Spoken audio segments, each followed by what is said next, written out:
সম্প্রতি ভারতীয় সেনাবাহিনীর ত্রিশক্তি কোর্ট সীমান্ত এলাকায় তাদের সামরিক তৎপরতা বৃদ্ধি করে, বিশেষ করে সিকিম এবং শিলিগুড়ি করিডোরের সুরক্ষা নিশ্চিত করতে তারা একটি বিশাল সামরিক মহড়ার আয়োজন করে, যেখানে আধুনিক T-90 ট্যাঙ্ক এবং অন্যান্য যুদ্ধ সরঞ্জাম ব্যবহার করা হয়। এই মহড়ার পেছনে কি উদ্দেশ্য কাজ করে তা নিয়ে বিভিন্ন ধারণা তৈরি হয়। সীমান্তে সামরিক মহড়া মানে একটি দেশের নিরাপত্তা ব্যবস্থা আরও শক্তিশালী করা এবং সম্ভাব্য নিরাপত্তা হুমকি মোকাবিলায় নিজেদের প্রস্তুত রাখা।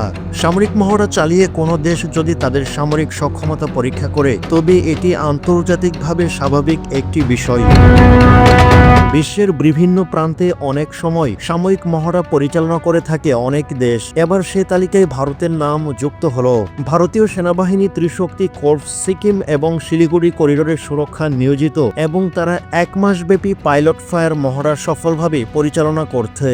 দ্য ইকোনমিক টাইমসের প্রতিবেদন অনুযায়ী এ মহড়ার উদ্দেশ্য ছিল যুদ্ধ প্রস্তুতি বৃদ্ধি এবং বিভিন্ন অপারেশন পরিস্থিতিতে আর্মড যুদ্ধ কৌশল যাচাই করা। এছাড়া এ মহড়ার মাধ্যমে পাহাড়ি এলাকায় যুদ্ধের সক্ষমতা যাচাই করা এবং আধুনিক যুদ্ধক্ষেত্রে চ্যালেঞ্জ মোকাবিলায় উন্নত প্রযুক্তি একীভূত করার উপর গুরুত্ব দেওয়া হয়।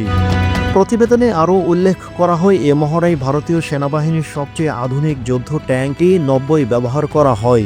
এই ট্যাঙ্কের ফায়ার কন্ট্রোল সিস্টেম অত্যন্ত উন্নত এবং এটি শত্রুবাহিনীর ট্যাঙ্ক বা অন্যান্য আর্মড লক্ষ্যবস্তুকে উচ্চমাত্রায় নির্ভুলতা নিয়ে আঘাত হানতে সক্ষম।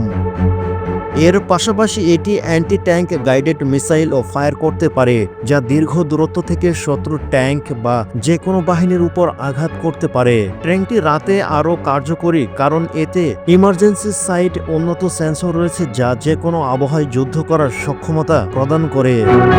ভারতীয় সেনাবাহিনীর এই সাম্প্রতিক মহড়া বাংলাদেশের জন্য কিছুটা উদ্বেগের কারণ হলেও এটি সরাসরি বাংলাদেশের জন্য কোনো বিপদ সৃষ্টি করবে না এমন ধারণা করা হচ্ছে।